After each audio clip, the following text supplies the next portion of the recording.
ఇంటిని కంటికి రెప్పలా కాపాడుకున్న ఆసామి ఈగలు తోలుకుంటుంటే పక్కింటి నుంచి చొరబడ్డ ఆయన పల్లకిలో ఊరేగొడుతున్నాడట. నడుస్తున్న రాజకీయాల్లో ఇలాంటి సామెతలు బోల్డ్ అని చెప్పుకోవచ్చు. సరిగ్గా ఆ సామెతను పోలినట్లుగానే కడప జిల్లా టీడీపీ రాజకీయాలు కొత్త పోకడలు పోతున్నాయి. టీడీపీని అంటిపెట్టుకున్న రామసుబ్బారెడ్డికి వైసీపీ నుంచి వచ్చి మంత్రి పదవి కొట్టేసిన ఆదినారాయణ రెడ్డికి మధ్య ఒక్క క్షణం కూడా పడ్డం లేదు. ఇద్దరు ఒకే వేదికను పంచుకున్న యువతల కోసాకు ఒక ఆయన కూర్చుంటే అవతలి కోసన ఇంకో ఆయన కూర్చుంటున్నాడట.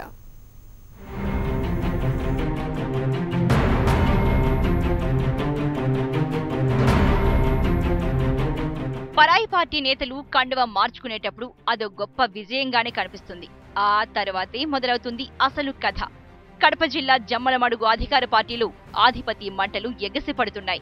జమ్మలమడుగు రాజకీయంలో భవిష్యత్తులో ఏర్పడబోయే అనూహ్యమైన మలుపులకు ఆస్కారం కల్పిస్తోంది.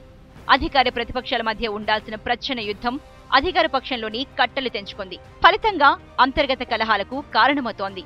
జమ్మలమడుగులో వైకాపా ఎమ్మెల్యేగా ఆదినారాయణ రెడ్డి గెలుపొందారు. అనంతరం ఆయన పార్టీతో విభేదించి బయటకు వచ్చి తెదేపాలో చేరారు. అయితే అప్పటికే టీడీపీ నియోజకవర్గ ఇన్ఛార్జిగా ఉన్న మాజీ మంత్రి రామసుబ్బారెడ్డికి అది మింగుడు పడలేదు. ఎమ్మెల్యే ఆది రాకపై అప్పట్లోనే తీవ్ర అభ్యంతరాన్ని వ్యక్తం చేశారు.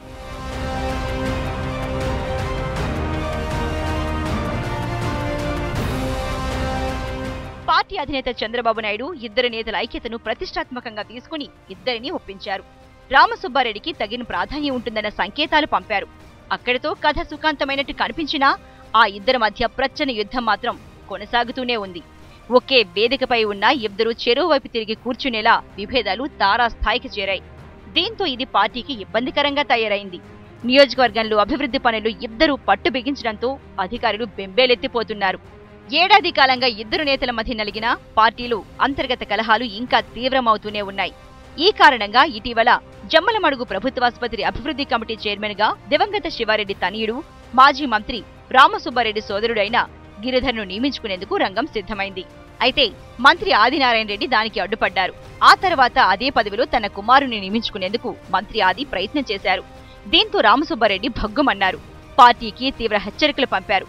ఫలితంగా మంత్రి ఆది తనయుడి నియామకం కూడా నిలిచిపోయింది. ఇలా అన్ని వ్యవహారాల్లో ఇద్దరి మధ్య ఇలాంటి వర్గ విభేదాలు రచ్చకెక్కుతున్నాయి.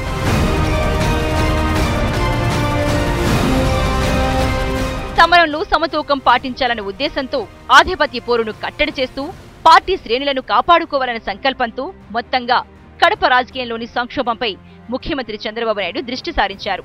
తమకు అన్యాయం జరిగిందంటూ రామసుబ్బారెడ్డి వర్గం మదనపడిపోయి పార్టీ కార్యక్రమాలకు దూరంగా ఉండటం, మహానాడుకు కూడా డుమ్మా కొట్టడం జరిగాయి.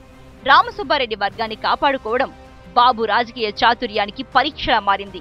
ఈ క్రమంలోనే ఇటీవల ఆయన చంద్రబాబును కలవడం, తనకు మంత్రివర్గ విస్తరణ వేళ ఇచ్చిన హామీని ప్రస్తావిస్తూనే జమ్మలమడుగుల పరిస్థితిపైన ఫిర్యాదు చేసినట్టు సమాచారం. కడప జిల్లాలో ఇద్దరి మధ్య సమతూకం లేదని రామసుబ్బారెడ్డి ఇక్కడే కుండ బద్దలు కొట్టినట్టు తెలుస్తోంది. దీనిపై స్పందించిన అధినేత చంద్రబాబు నాయుడు ఆయనకు న్యాయం చేస్తానని హామీ ఇచ్చారు. అందులో భాగంగానే ఆయనకు గవర్నర్ కోటాలో ఎమ్మెల్సీ పదవి ఇచ్చే దిశగా కసరత్తు జరుగుతోందన్న ప్రచారం సాగుతోంది. రామసుబ్బారెడ్డితో పాటు కర్నూలు జిల్లాకు చెందిన మరో నేత ఎన్ఎండి ఫరూక్ కూడా అవకాశం కల్పిస్తుండడం ప్రాధాన్యతను సంతరించుకుంది. అయితే రామసుబ్బారెడ్డికి ఎమ్మెల్సీతో పాటు కేబినెట్ స్థాయి హోదాకు అవకాశం ఉన్న పదవిని కట్టబెడతారన్న ప్రచారం సాగుతోంది. దీంతో రామసుబ్బారెడ్డి వర్గీయులు తాత్కాలికంగా ఉత్సాహం తొణికిసలాడుతోన్నా మున్ముందు జమ్మలమడుగు రాజకీయం ఎలా మారుతుందోనన్న వ్యాఖ్యానాలు వినిపిస్తున్నాయి. చంద్రబాబు తన పార్టీకి విఘాతం కలగకుండా నేతల్ని మార్చుకుంటారా? అందుకు ఆ ఇద్దరు నేతలు సహకరిస్తారా అన్నదే ఆసక్తి రేపుతోంది.